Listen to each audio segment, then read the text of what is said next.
함께 은혜를 나누겠습니다. 미국 메이저리그 프로야구팀이 있죠. 유명한 팀들이 많죠. 우리나라 선수들도 많이 가 있고, 시카고 컵스의 켄 허브스라는 유명한 선수가 있습니다. 좀 오래 계신 분입니다. 이분은 별명이 뭐냐면 Sure Hands, 무슨 말이냐면 확실한 손, 이 말이에요. 이분은 수비수입니다. 그런데 워낙 뛰어나게 수비를 잘해서 골든글러브를 수상했고 87경기 무실책이라는 엄청난 대기록을 가지고 있습니다. 이 기록이 1962년에 세워졌다고 하는데 요즘에는 어떻게 되는지 모르겠어요. 그런데 얼마 전까지만 해도 그 기록이 아직도 깨어지지가 않았다고 합니다. 당시 한 기자가 이 켄을 찾아가서 확실한 손, 틀림없는 손이라는 이 별명이 마음에 드느냐고 물어봤답니다. 그러자 그가 그렇게 대답했습니다. 예, 이 별명이 마음에 듭니다. 하지만 조금 바꿔야 할 것 같습니다. 제가 실책을 하지 않는 이유는 손 때문이 아니라 마음 때문이기 때문입니다. 생각 때문이기 때문입니다. 이렇게 말을 했습니다. 그러니 확실한 손, sure hands가 아니라 확실한 마음, sure mind라고 해야 더 옳습니다. 실책은 손이 둔해서 생기는 게 아니라 마음이 둔해서 생기기 때문입니다. 라고 이야기했다고 합니다. 잠언 23장 7절에 보면 대저 그 마음의 생각이 어떠하면 그 위인도 그러하다 라는 말씀이 나옵니다. 이 말은 그가 생각하는 그것이 곧 그 사람 자신이다, 이 의미입니다. 생각이 얼마나 중요한가를 우리에게 말씀해 주는 거죠. 연세대 총장을 역임했던 박대선 교수라는 분이 있습니다. 이분이 생각이 미치는 영향력에 대해서 이야기를 했는데 그는 그렇게 말했습니다. 그는 젊었을 때 유도 선수였다 그래요. 그래서 자기 이야기를 하면서 실력 발휘를 위해서 가장 중요한 것은 실력 자체보다 마음의 자세와 생각과 신념입니다. 이렇게 말하면서 자기가 유도를 할 때 다른 선수들에 대한 정보를 가지고 있는데 그 선수가 나보다 더 뛰어난 선수다 라고 자기가 생각하고 마음을 먹고 시합에 임하면 이상하게 몸도 잘 안 풀리고 시합도 자기 마음대로 안 풀려서 지더라는 겁니다. 그런데 자기랑 상대할 선수가 자기보다 좀 못해, 내가 더 뛰어나다, 그런 정보를 가지고 또 그런 생각을 가지고 시합을 하면 그 시합은 잘 풀리고 몸도 잘 움직이고 자기가 이기더라는 거예요. 몇 번 그렇게 시합을 치르면서 이걸 발견한 이분이 그때부터 어떤 시합을 치르든지 마음에 그렇게 결심을 합니다. 아, 내가 더 뛰어난 선수야. 저 사람은 나보다 실력이 없어. 그렇게 마음을 먹고 나니까 비록 실력은 좀 실제로는 떨어졌어도 이상하게 자신감이 생기고 몸도 훨씬 더 잘 움직이고 시합도 잘 풀리는 것을 경험했다는 겁니다. 그래서 그는 그렇게 말했습니다. 물론 가장 중요한 것은 실력일 겁니다. 그러나 마음의 자세, 즉 생각과 믿음 또한 실력의 큰 부분을 차지합니다. 생각도 실력이라는 거죠. 어쩌면 실력 자체보다 더 중요한 실력, 이게 바로 생각이다, 이렇게 이야기했습니다. 여러분, 성경의 모든 말씀들과 사건들은 현대를 살아가는 우리들에게 반면교사가 됩니다. 특히 구약에 나오는 광야의 이스라엘 백성들은 지금 광야와 같은 삶을 살아가고 있는 우리들이 어떻게 삶을 살아가야 할지를 잘 보여줍니다. 오늘 함께 본 민수기 11장의 이스라엘 백성들을 통해 오늘 우리의 연약함을 발견하고 그리고 다시 한번 우리의 믿음을 가지는 복된 시간 되기를 축원합니다. 우리에게 생각이 있듯이 하나님께도 생각이 있으십니다. 그런데 우리의 생각과 하나님의 생각이 많이 다르다고 성경은 말씀합니다. 이사야서 55장 8절부터 9절에 보면 그렇게 말씀합니다. 여호와의 말씀에 내 생각은 너희 생각과 다르며 내 길은 너희 길과 달라서 하늘이 땅보다 높음 같이 내 길은 너희 길보다 높으며 내 생각은 너희 생각보다 높으니라. 하나님과 우리 사이의 생각의 차이가 얼마나 큰지 땅과 하늘 차이만큼 그렇게 생각의 차이가 크다는 것이죠. 그 사실을 우리는 오늘 본문에 나와 있는 이 사건 속에서 발견할 수가 있습니다. 주님이 오늘 이 말씀, 이 사건을 통해서 우리에게 주시는 명령이 있습니다. 그것은 우리의 생각을 바꾸라는 것입니다. 너희의 생각을 바꾸라. 왜냐하면 생각의 변화가 곧 삶의 변화를 가져오기 때문입니다. 이스라엘 백성들이 애굽에서 나와 가나안 땅으로 가고 있습니다. 짧은 길이면 사실은 갈 수 있는데 어찌된 영문인지 아니죠. 그들의 원망과 불평 때문에 사실은 하나님께서 그들을 광야에서 무려 40년이라는 긴 시간을 보내게 합니다. 그러나 그들은 광야에서 굶지 않았습니다. 하나님께서 주시는 만나와 생수를, 바위를 깨뜨려서 주님께서 주시는 생수를 통해 그들은 광야에서도 부족함 없는 삶을 살고 있었습니다. 그런데 시간이 지나면서 그들의 마음속에 원망과 불평이 싹트게 됩니다. 오늘 보면 4절, 6절에 보면 그렇게 기록되어 있어요. 이스라엘 중에 섞여 사는 무리가 탐욕을 품음에 이스라엘 자손도 다시 울며 가로되 누가 우리에게 고기를 주어 먹게 할꼬. 우리가 애굽에 있을 때는 값없이 생선과 참외와 수박과 부추와 파와 마늘들을 먹은 것이 생각나거늘 이제는 우리 정력이 쇠약하되 이 만나 외에는 보이는 것이 아무것도 없도다. 이러면서 하나님 앞에 원망하고 불평을 털어놓습니다. 그런 불평이 계속되자 하나님께서 그들의 그 부르짖음과 불평을 들으시고 오늘 18절부터 20절에 그렇게 말씀하십니다. 너희 몸을 거룩하게 하여 내일 고기 먹기를 기다리라. 너희가 울며 이르기를 누가 우리에게 고기를 주어 먹게 할꼬. 애굽에 있을 때가 우리에게 재미있었다 하는 말이 여호와께 들렸으므로 여호와께서 너희에게 고기를 주어 먹게 하실 것이다. 하루나 이틀이나 닷새나 열흘이나 20일만 먹을 뿐 아니라 코에서 넘쳐서 싫어하기까지 1개월간을 먹게 하시리니 이는 너희가 너희 중에 거하시는 여호와를 멸시하고 그 앞에서 울며 이르기를 우리가 어찌하여 애굽에서 나왔던고 함이라 하라. 이렇게 말씀하셨어요. 그랬더니 그 옆에서 이 말을 듣던 모세가 하나님께 그렇게 말합니다. 21절, 22절입니다. 나와 함께하고 있는, 오늘 읽었던 말씀이죠. 나와 함께하고 있는 이 백성의 보행자가 60만 명인데 주의 말씀이 1개월간 고기를 주어 먹게 하겠다 하시오니 그들을 위하여 양떼와 소떼를 잡은들 조카오며 바다의 모든 고기를 모은들 조카오리까. 그때 하나님께서 23절에 다시 말씀합니다. 여호와께서 모세에게 이르시되 여호와의 손이 짧아졌느냐. 네가 이제 내 말이 너에게 응하는 것을 보게 될 것이다. 말씀하십니다. 성경만 쭉 읽었어요. 이 말을 다시 한번 대충 이해가 됐을 텐데 설명을 드리면 이겁니다. 하나님께서 이스라엘 백성들을 이끌고 광야를 지금 인도하고 있는 거예요. 근데 광야에는 먹을 것이 없습니다. 마실 물도 없습니다. 그런데 하나님께서 새벽마다 만나라는 이상한 음식을 주시는 거예요.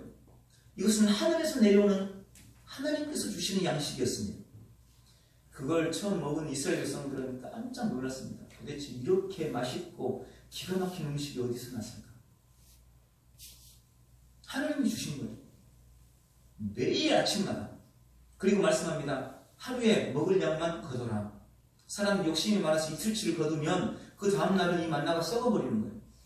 그런데 이상하게 안식일 전에는 이틀치를 거둬도 안식일날 안 썩는 거예요. 그렇게 지금 하나님께서 그들을 먹이고 있습니다. 그리고 물이 없어요. 목이 마르다고 그들이 하나님 앞에 기도하면 하나님께서 큰 바위를 깨뜨립니다.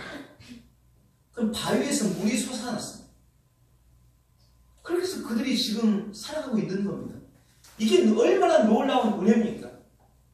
밤에는 불기둥이 올라와서 광야에서 추위를 이기게 해주고, 낮에는 구름기둥이 성막에서 올라와서 광야의 그 뜨거운 햇빛을 가려줬습니다. 신발도 해지지 않고 옷도 해지질 않아요. 그렇게 지금 광야를 살고 있습니다. 그런데 어느 때부터인가 그들이 하나님께서 주시는 그 만나에 대해서 이제 한마디로 질려하는 거죠. 그리고 오늘 본문에 보니까 그렇게 나와 있습니다. 이스라엘 중에 섞여 사는 무리, 이스라엘 백성들이 애굽에서 나올 때 이스라엘 백성들만 나온 게 아니에요. 하나님의 기적을 보고 이방인들도 야 우리도 같이 가자. 그 하나님의 능력을 우리가 보았으니 우리도 같이 가자. 이렇게 해서 모세가 그것을 허용해서 이방인들도 이스라엘 백성들과 함께 섞여 있었습니다. 그런데 그들이 탐욕을 부렸다는 거예요. 본문에. 그러면서 그들 간에 싸움이 벌어지고, 그래서 이스라엘 백성들이 하나님을 향해서 원망하는 겁니다. 아니 도대체 우리에게 먹을 거라고는 이 만나하고 이 맛없는 만나하고 물밖에 없으니 어떻게 하면 좋냐.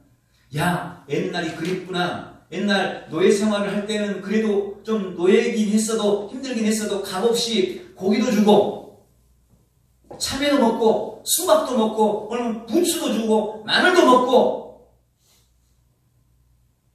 그런 좋은 음식들 많이 먹었는데 지금은 광야에서 만나 외에는 먹을 게 없으니 몸의 기력도 쇠하고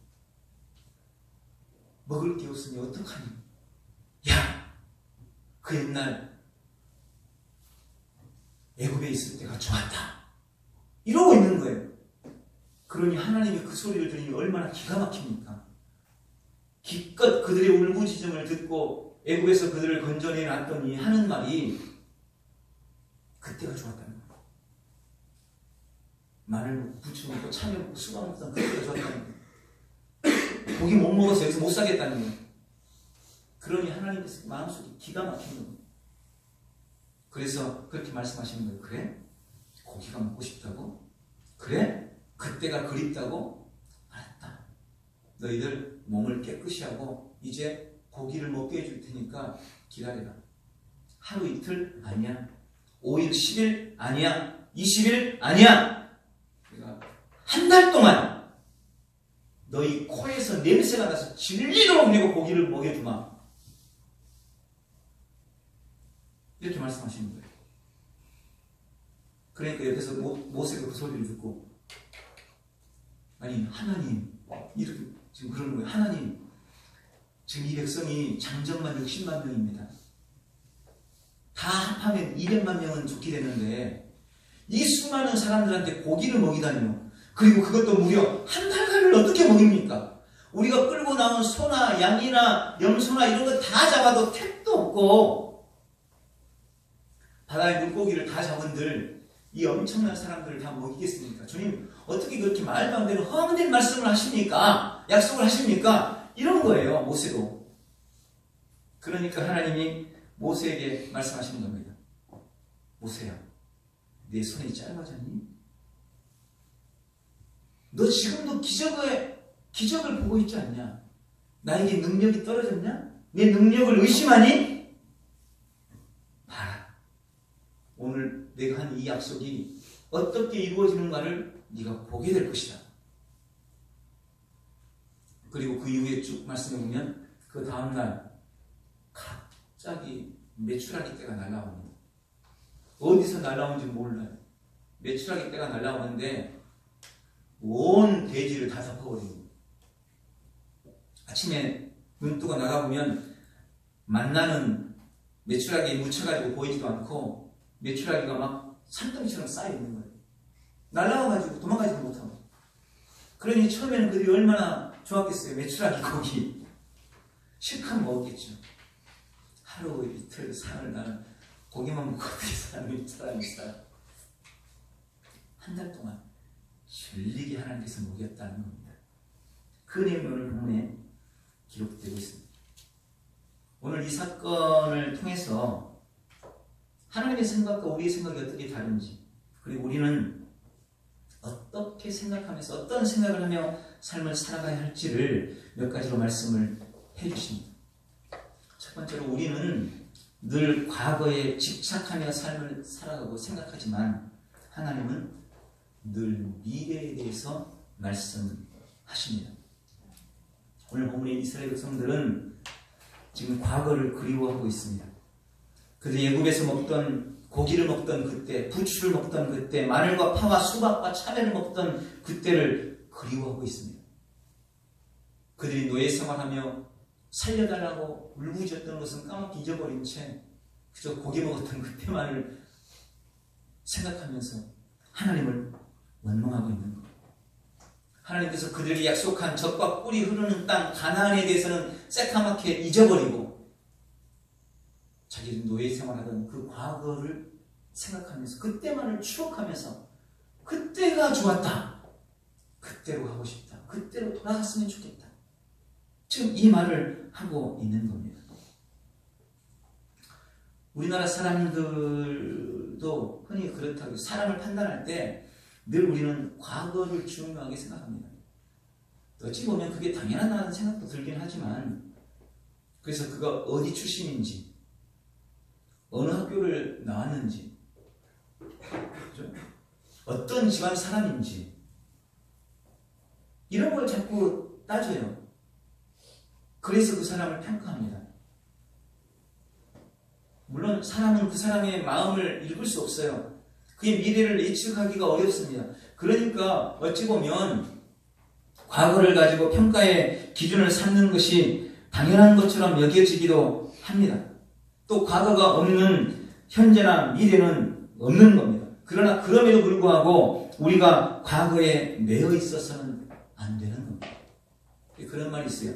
실패자는 과거를 말하고 성공자는 미래를 말한다. 여러분, 인생의 승리자들, 성공자들은 늘 미래를 꿈꾸는 사람들입니다. 우리 주님도 우리에게 미래에 대해서 끊임없이 말씀하세요. 우리에게 소망을 주시는 분이십니다. 신앙이나 교회 생활도 마찬가지죠. 늘 새로운 것을 시도하고 미래에 대해서 꿈을 가지고 나아가야지. 그때가 좋았던 것 같아요. 늘 그때만을 회상하고 앉아있으면 아무것도 이룰 수가 없는 것입니다. 항구에 배를 묶어놓고는 결코 항해를 할 수가 없는 거예요. 과거라는 줄을 끊어버려야지 미래를 향해서 나아갈 수가 있는 것입니다. 지나간 추억을 아름답게 기억하는 것은 좋은 일이지만 그 과거 때문에 현재를 부정적으로 느끼고 그리고 내일을 소망하지 못한다면 그것은 결코 좋은 일이 아닌 것입니다. 그래서 사도 바울도 빌립보서 3장 13절 14절에서 그렇게 말했어요. 형제들아, 나는 아직 내가 잡은 줄 여기지 아니하고 오직 한 일, 즉 뒤에 있는 것은 잊어버리고 앞에 있는 것을 잡으려고 푯대를 향해서 그리스도 예수 안에서 하나님이 위에서 부르신 부름의 상을 향하여 나아간다. 뒤에 있는 것은 잊어버리고 푯대를 향해서 부름의 상을 향해서 나는 앞을 보고 나아간다 라고 이야기하고 있습니다.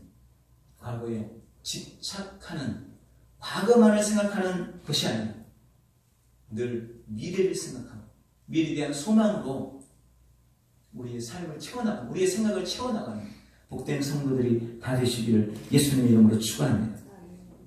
두 번째로 우리는 늘 육적인 것, 육신적인 것만 생각하지만 하나님은 영의 것을 우리에게 말씀하십니다.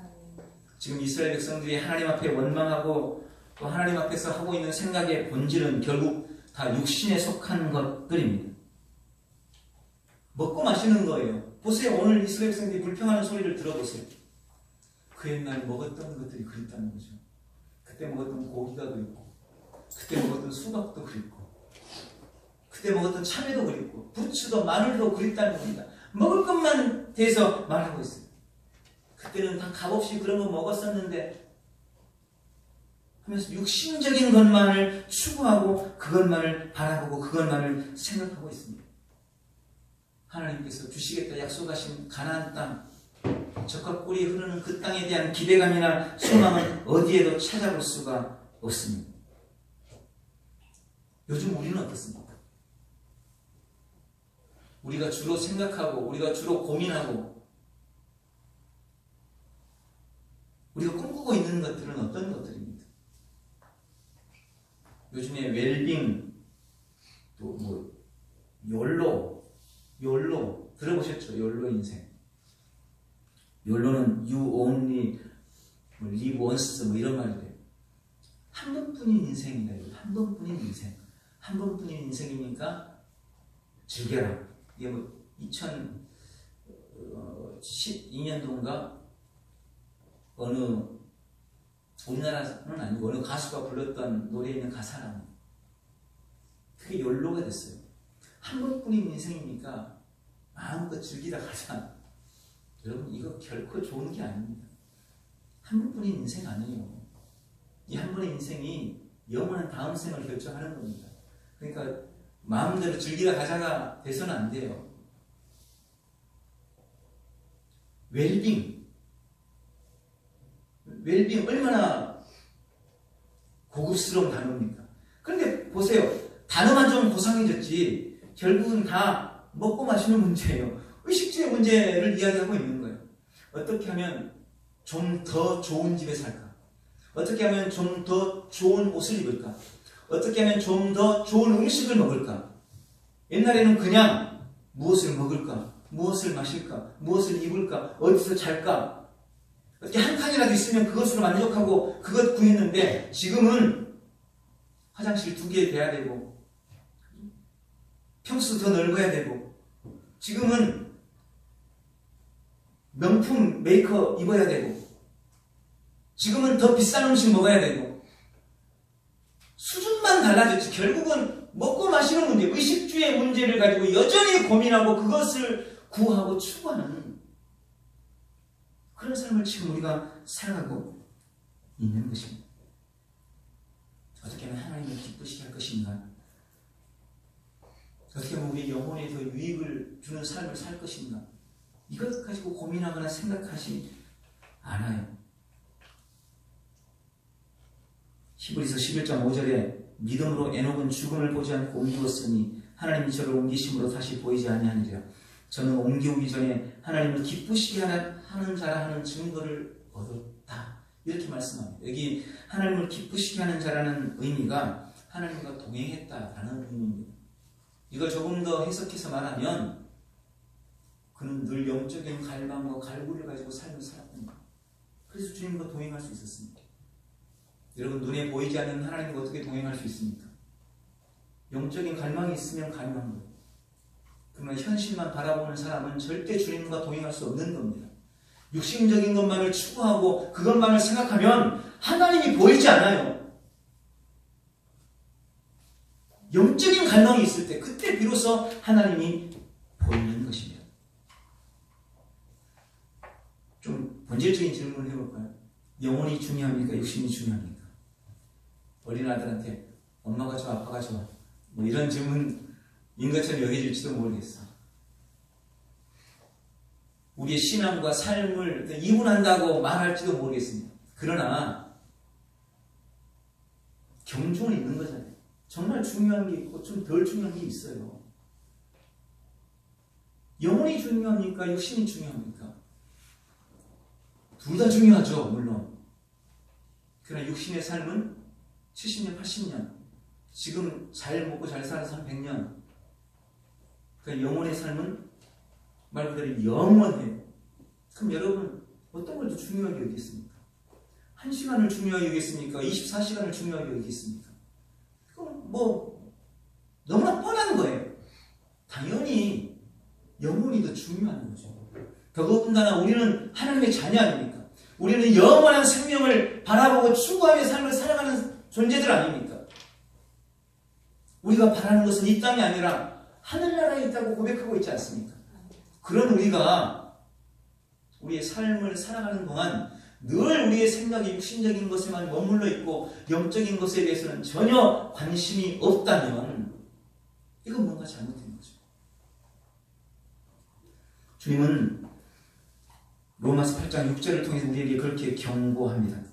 육신의 생각은 사망이요 영의 생각은 생명과 평안이니라. 우리는 아무렇지도 않게 육신적인 생각만 가지고 삶을 살아가지만 주님은 그렇게 경고하시는 거예요. 너가 육신만 생각하고 있니? 그건 결국 사망이다. 그러나 영의 생각은 영생과 생명과 평안이니라. 날마다 영의 생각으로 생명과 평안을 누리는 우리 귀한 성도들이 다 되시기를 바랍니다. 세 번째로 우리는 현실과 상식적 생각을 하지만 하나님은 믿음을 말씀하십니다. 신명기 34장 10절에 보면 하나님이 모세에 대해서 그렇게 말씀하세요. 그는 하나님과 대면했던 자고 이스라엘의 최고 지도자입니다. 다시는 모세와 같은 지도자가 일어나지 않을 것이라고 그렇게 모세에 대해서 칭찬했습니다. 그런 위대한 믿음의 사람 모세였지만 오늘 본문에 보니까 그도 역시 현실과 상식을 벗어나지 못하고 있다는 것을 보여줍니다. 그래서 하나님께서 한 달 동안 고기를 먹일 거다라고 말할 때 모세는 상식적으로 현실적으로 지금 그들이 끌고 나온 소나 양이나 염소나 또 가까운 바다에 가서 고기를 잡는다고 하더라도 도저히 이 많은 사람들을 먹일 수가 없는데 하나님 어떻게 한 달이나 먹인다고 말씀하십니까? 하면서 하나님 앞에 이야기한 거예요. 모세는 땅에 있는 소나 양이나 바다에 있는 물고기만을 봤지만 하나님은 하늘에 있는 새를 본 겁니다. 우리는요, 늘 우리의 생각이 땅을 잘 벗어나지 못해요. 눈앞에 보이는 것 이상을 잘 생각을 못해요. 모세가 그걸 어떻게 생각을 했겠어요? 하늘에서 메추라기가 그렇게 날아와가지고 온 대지를 덮을 줄 감히 상상했겠습니까? 이게 하나님과 우리의 생각의 차이예요. 여러분, 그럼 우리가 현실적이고 상식적으로 생각하는 것이 잘못됐단 말입니까? 그럼 하나님은 상식을 초월해 계신 분이기 때문에 비상식적인 분이십니까? 여러분, 하나님도 합리적인 분이시고 하나님도 이성적인 분이시고 하나님도 매우 상식적인 분이십니다. 그런데 하나님의 상식과 우리의 상식이 좀 달라요. 그건 다른 거예요. 이건 우리의 삶에도 금방 쉽게 생각해 볼 수 있는 문제입니다. 어린 아이가 쓰는 한 달 용돈과 어른이 한 달 쓰는 용돈은 차원이 달라요. 초등학교 아이들한테는 일주일에 5,000원 줘도 많이 주는 거예요, 용돈. 그런데 어른 남편한테 일주일에 5,000원 주면서 쓰라 그러면 이건 말이 안 되는 거죠. 이건 상식이 어긋나는 거야, 이렇게 말할 수 있는 거죠. 아이의 상식에는 5,000원이면 충분해요. 어른의 상식에는 5,000원이면 말도 안 돼요. 어른의 상식은요 5만원이나 10만원은 돼야 되는 거죠. 이미 우리들끼리도 사람들 사이에서도 이게 차이가 있는 거예요. 그런데 하나님의 상식과 우리의 상식이 똑같을 수 있을까요? 아니죠. 하나님의 상식이 우리에게는 기적이 되고 엄청난 초월적인 초자연적인 능력이 되는 겁니다. 왜? 하나님은 전능하신 분이시니까요. 우리에게는 기적이, 하나님께는 상식입니다. 하나님께는 매우 합리적이고 매우 이성적이고 매우 논리적인 거예요. 매우 상식적인 거예요. 그런데 우리가 봤을 때는 그것이 엄청난 기적인 거죠. 그래서 우리가 우리의 생각을 바꿔야 하는 겁니다. 아, 하나님의 상식과 내 상식이 다르구나. 하나님의 하루와 내 하루가 다르구나. 하나님의 천년이 나의 천년과는 다르구나. 하나님의 천년이 나의 하루가 될 수도 있고 나의 천년이 하나님께는 하루가 될 수도 있는 거죠. 그래서 우리는 늘 현실적인 눈으로만 우리의 상식만 가지고 생각하는 삶을 살아서는 안 되는 것입니다. 고린도후서 5장 7절에는 이에 대해서 이렇게 말했습니다. 이는 우리가 믿음으로 행하고 보는 것으로 행하지 아니함이로다. 우리는 자꾸 눈에 보이는 것으로 생각하고 눈에 보이는 대로만 행하려고 해요. 그런데 주님은 우리에게 말씀합니다. 너희는 그래서는 안 된다. 너희는 보는 대로 생각하거나 보는 대로 행하지만 말고 믿음으로 행동하고 믿음으로 생각하라. 믿음이라는 차원을 가지고 우리는 생각하고 행동할 줄 알아야 한다는 것입니다. 주님은 우리의 이성이나 우리의 상식을 초월하신 분이기 때문입니다.